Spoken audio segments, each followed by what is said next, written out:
샬롬 할렐루야. 우리를 풀 것 같은 눈동자로 지켜주시고 동행해 주시며 축복 가운데로 인도하여 주시는 사랑의 좋으신 아버지 하나님께 모든 감사와 영광을 높이 올려드립니다. 아멘.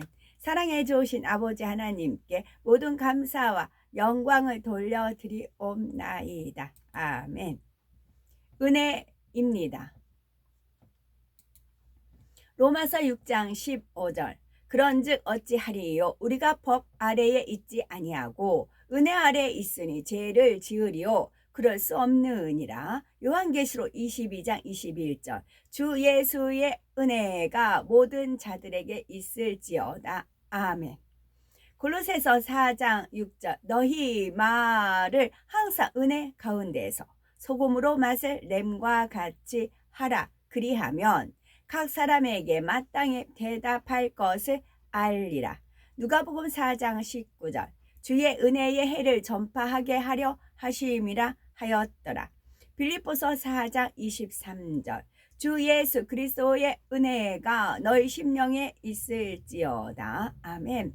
데살로니가 전서 5장 28절. 우리 주 예수 그리스도의 은혜가 너희에게 있을지어다. 디도서 2장 11절. 모든 사람에게 구원을 주시는 하나님의 은혜가 나타나. 잠언 13장 15절. 선한 지혜는 은혜를 베푸나 사악한 자의 길은 험하니라.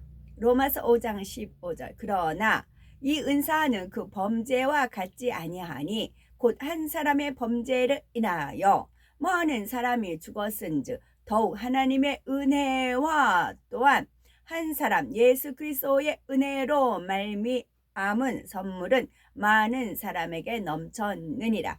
시편 86편 3절. 주여 내게 은혜를 베푸소서. 내가 종일 주께 부르짖나이다. 아멘. 시편 116편 12절. 내게 주신 모든 은혜를 내가 여호와께 무엇으로 보답할까? 시편 37편 21절. 악인은 꾸고 갚지 아니하나 의인은 은혜를 베풀고 주는도다. 데살로니가 후서 3장 18절. 우리 주 예수 그리스도의 은혜가 너희 무리에게 있을지어다.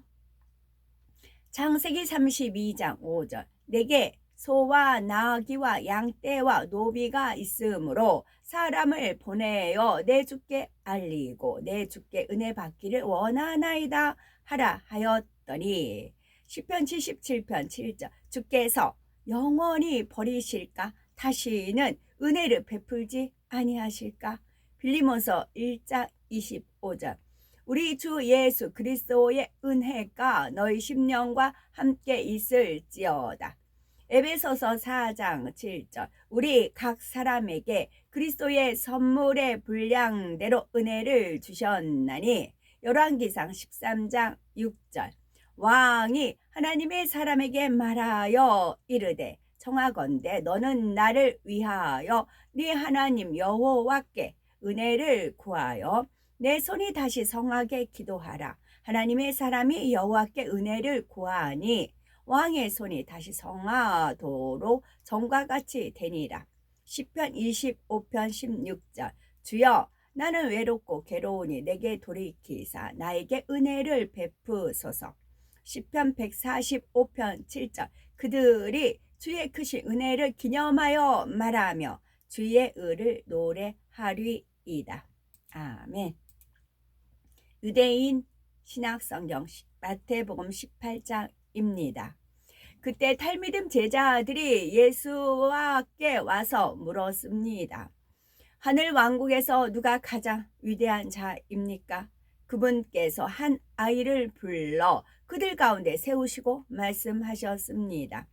내가 진실로 너희에게 말한다. 너희는 변하여 어린아이들처럼 되지 않으면 하늘 왕국에 들어가지도 못할 것이다. 그러므로 하늘 왕국에서 가장 위대한 자는 누구든지 이 어린아이처럼 자신을 낮추는 자이다. 누구든지 내 이름으로 이런 어린아이 하나를 영접하면 나를 영접하는 것이다.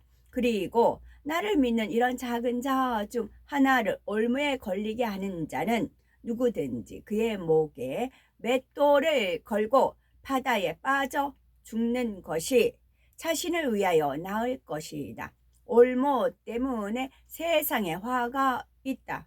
올무가 없을 수는 없으나 올무를 놓는 사람에게는 화가 있다. 그러므로 네 손이나 발이 네게 올무가 되면 잘라서 던져 버려라. 네가 두 손이나 두 발을 유지한 채 영원한 불에 던져지는 것보다 장애인이 되거나 절름발이가 된 채 영원한 생명을 얻는 것이 낫다. 그리고 네 눈이 너를 유혹에 빠뜨리면 빼내어 던져 버려라. 두 눈을 유지한 채 개이 흰놈 지옥불에 던져지는 것보다 외눈 파기로 영원한 생명을 얻는 것이 낫다. 너희는 이런 작은 자 중에 하나라도 절대 멸시하지 않아야 한다. 내가 너희에게 말한다. 하늘에 있는 그들의 전사들이 하늘에 계신 내 아버지 얼굴을 항상 보고 있다. 너희의 견해는 어떠하냐? 양 100마리 가진 사람이 그중 하나가 길을 잃으면 어떻게 하겠느냐? 그는 언덕 비탈에 99을 두고 잃은 양을 찾기 위해 가지 않겠느냐? 만일 그가 그 양을 찾으면 어떻게 할 것 같으냐? 내가 진실로 너희에게 말한다. 그는 한 번도 길을 잃은 적이 없는 99보다 그 한 마리 때문에 더 기뻐할 것이다. 이처럼 하늘에 계신 너희 아버지는 이런 작은 사람 중 하나도 잃어버리기를 원하지 않는다. 만일 형제가 네게 죄를 저지르면 가서 그 사람과만 상대하여 그의 잘못을 그에게 보여주어라. 만일 그가 너의 말을 들으면 너는 네 형제를 되찾은 것이다. 그가 만일 듣지 않으면 한두 사람을 데리고 가라. 이는 모든 혐의가 두세 증인의 증언으로 지지될 수 있도록 하기 위해서이다. 만일 그가 그들의 말 듣기를 거부하면 회중에게 말하라. 만일 그가 회중의 말도 듣기를 거부하면 너는 이교도나 세리를 대하듯 그를 대하라. 내가 진실로 너에게 말한다. 너희가 무엇이든지 땅에서 금하면 묶으면 하늘에서도 금해질 묶여질 것이다. 너희가 무엇이든지 땅에서 허용하면 너희가 무엇이든지 땅에서 풀면 하늘에서도 허용될 것이다. 하늘에서도 풀릴 것이다. 내가 너에게 거듭 말한다. 만일 너희 중 두 사람이 이 땅에서 무엇을 합심하여 구하면 하늘에 계신 내 아버지께서 그들을 위해 이루어지게 하실 것이다. 참으로 두세 사람이 내 이름으로 모인 곳은 어디든지 나도 그들과 함께 그곳에 있다. 그때 계파 베드로가 와서 그분께 말했습니다. 랍비여, 형제가 제게 얼마나 자주 죄를 지을 수 있으며 제가 얼마나 용서해 주어야 합니까? 7번까지 용서해야 합니까? 예수께서 대답하셨습니다. 아니다. 7번이 아니라 7번씩 70번이다. 이 때문에 하늘 왕국은 자신의 보좌관들과 함께 결산하기에 정한 어떤 왕에 비유될 수 있다. 그들은 즉시 왕에게 수백만을 빚진 사람을 데리고 왔다. 그리고 그가 빚을 갚을 수 없으므로 주인이 그와 그의 아내와 자녀들과 모든 소유를 팔아서 빚을 갚도록 명령했다. 그러자 그 종이 그 앞에 엎드려 참아 주시면 제가 모든 것을 갚겠습니다 라고 간절히 요청했다. 그래서 주인이 불쌍히 여겨 그를 놓아주고 빚을 면제해 주었다. 그 종이 나가서 그에게 아주 적은 금액을 빚진 동료 한 명과 마주쳤다. 그가 동료 종을 붙잡아 목을 조르며 내게 빚진 것을 갚아라 하고 고함쳤다. 동료 종은 그 앞에 엎드려 참아주면 내가 갚겠소 라고 간청했다. 그러나 그는 거절했고 빚을 갚을 때까지 그를 감옥에 가두었다. 다른 종들이 일어난 일을 보고 심히 괴로워하여 자신들의 주인에게 일어난 모든 것을 말했다. 그러자 주인이 그 종을 불러들여 말했다. 너는 악한 종이다. 나는 네가 빚을 탕감해 달라고 간청해서 모든 빚을 탕감해 주었다. 내가 너를 불쌍히 여겼던 것처럼 너도 동료 종을 불쌍히 여겼어야 하지 않느냐? 분노한 주인은 그가 빚진 모든 것을 갚을 때까지 처벌하도록 교독관들에게 넘겨주었다. 너희가 각각 마음으로부터 형제를 용서하지 않으면 하늘에 계신 내 아버지께서 너희를 이렇게 대하실 것이다. 19장. 예수께서 이런 일들에 대해 말씀을 마치신 후 갈릴리를 떠나시고 유대의 경계를 통과하시기까지 야르덴 요단강 동편 아래로 여행하셨습니다. 큰 군중이 그분을 따랐고 그분은 거기서 그들을 고쳐주셨습니다. 몇몇 푸르심 바리새인들이 와서 질문으로 그분을 시험하려고 했습니다. 사람이 무슨 이유로든 자기 아내와 이혼하는 것이 허용되었습니까? 그분께서 대답하셨습니다. 너희는 처음에 창조주께서 남자와 여자를 만드셨다는 것과 창조주께서 이런 이유로 남자는 아버지와 어머니를 떠나 아내와 연합해야 하며 둘이 한 몸이 되어야 한다고 라고 하신 말씀을 읽지 못했느냐?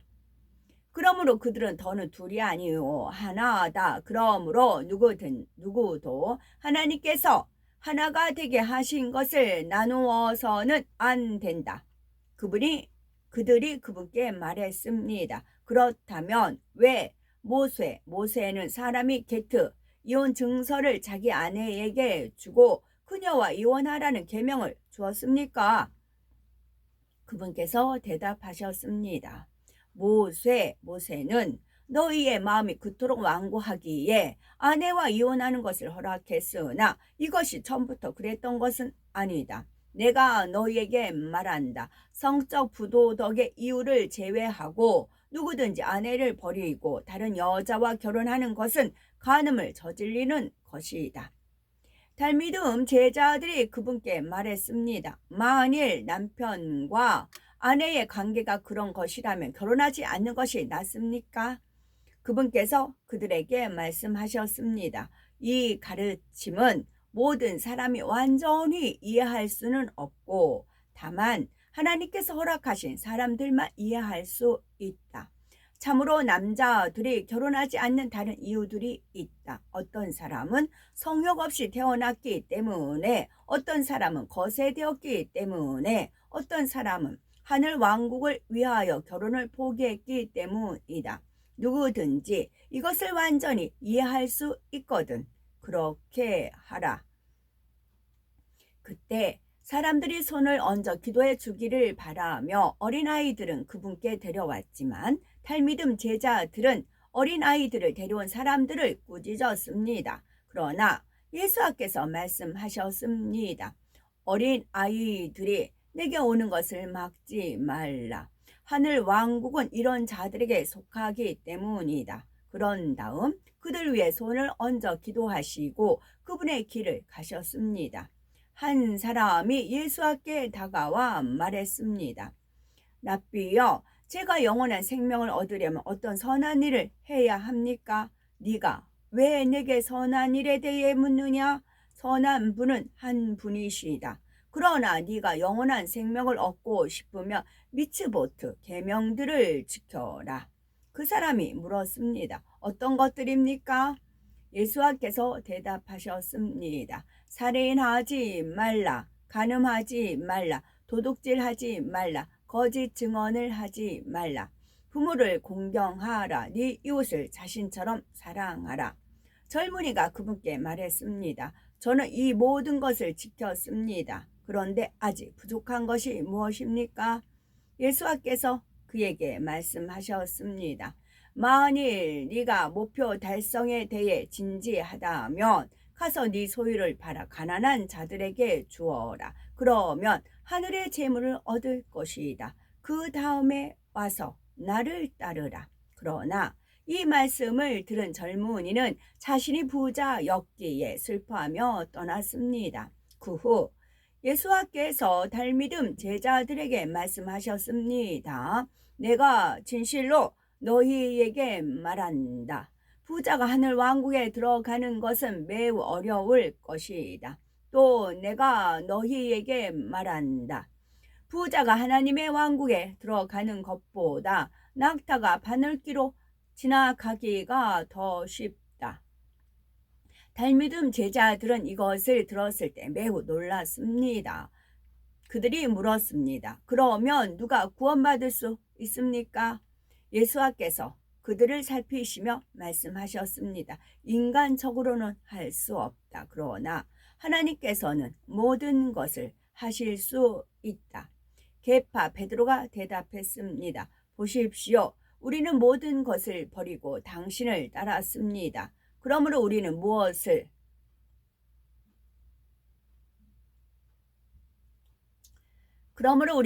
얻을 수 있습니까? 예수께서 그들에게 대답하셨습니다. 내가 진실로 너희에게 말한다. 새로워진 세상에서 인자가 자기의 영광스러운 보좌에 앉을 때 나를 따른 너희도 12 보좌에 앉아 이스라엘의 12 지파를 심판할 것이다. 나를 위해 집이나 형제나 자매나 아버지나 어머니나 자식이나 밭을 버린 모든 사람은 100배나 받을 것이고 영원한 생명을 얻을 것이다. 그러나 처음인 다수의 사람은 마지막이 될 것이고 마지막인 다수의 사람은 처음이 될 것이다.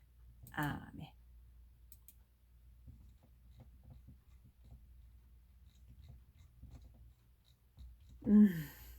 마태복음 13장 49절이에요. 13이란 숫자 말씀드렸고 49 이제 뭐 그런 거 있죠.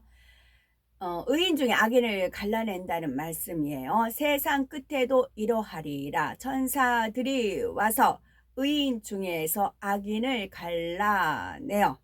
천사들은 날개가 달린 그런 천사도 있겠지만 하나님의 심부름을 하는 사람, 사역자가 또 천사 그런 표현이 있습니다. 이 말씀이 있고요.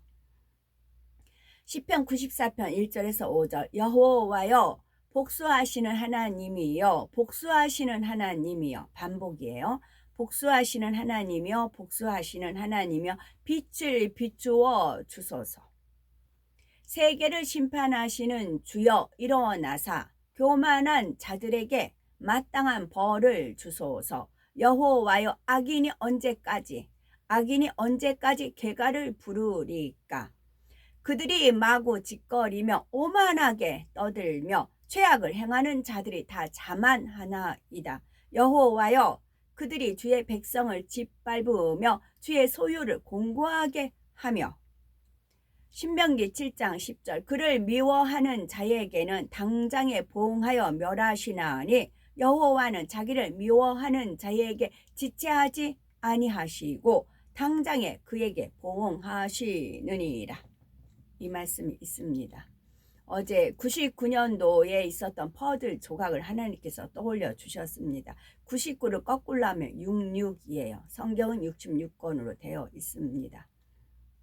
어제 제가 외부에 나갔다가 골탕을 먹었어요. 아주 작전을 짰더라고요. 골탕을 먹이려고 작전을 짰고 저는 처음에 그거 몰랐어요. 결과적으로는 이제 골탕을 먹은 거였고 왕따를 시킬 작정을 한 거였어요. 이제 그 당시는 몰랐습니다. 상황은 모르고 이제 그 당시에 그러면서 이제 저한테 절제를 하라고 딱 와서 얘기해요. 절제? 저한테 절제하라고 그래요. 절제? 이게 뭐야? 이제 그랬어요. 그런 순간에 이제 하나님 영이 딱 임재하셔서 이제 그 퍼즐 조각을 99년도 있었던 퍼즐 조각을 따다닥 풀어 주십니다. 자, 사금파리가 있어요. 사금파리. 우리가 어릴 때 땅에다가 이제 금을 막 그려놓고는 사금파리는 이제 그릇이 사기 조각이 사금파리가 사기 그릇이 깨져서 생긴 작은 조각이에요. 그것을 이제 금 그려놓고 이렇게 발로 차면서 가거든요. 조금만 세게 차도 금 밖으로 나가요. 이렇게 살살 다루어야 돼요. 저는 어릴 때 공부라는 거 모르고 바깥에서 놀기 때문에 사금파리 놀이를 참 잘해요. 사금파리 깨진 것만 있다면 금을 그어놓고 이제 애들하고 편을 갈라가지고 그 사금팔이를 잘해요. 저는 틀리지 않고 참 잘해요. 노는 건 잘했어요.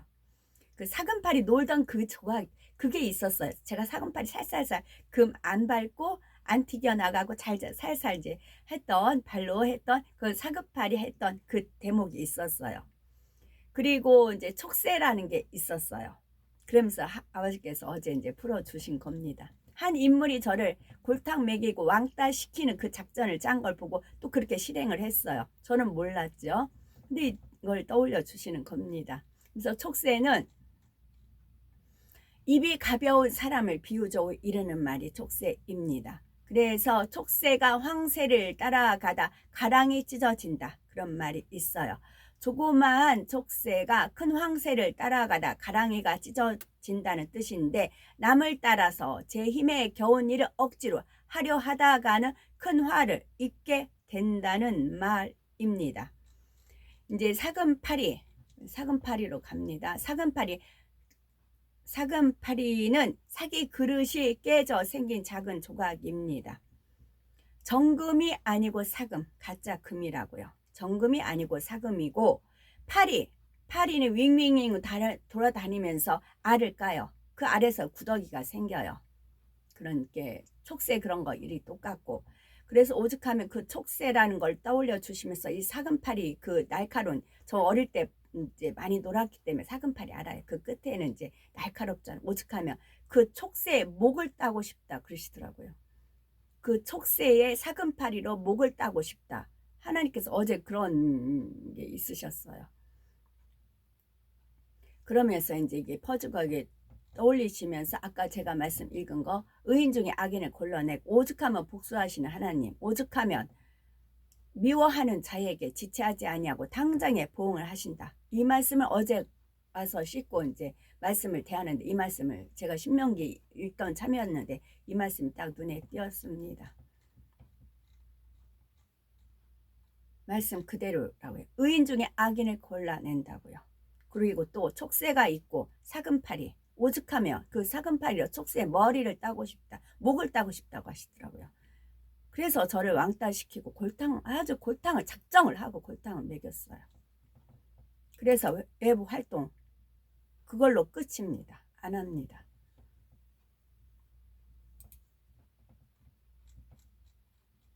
하나님은 끝까지 어떻게,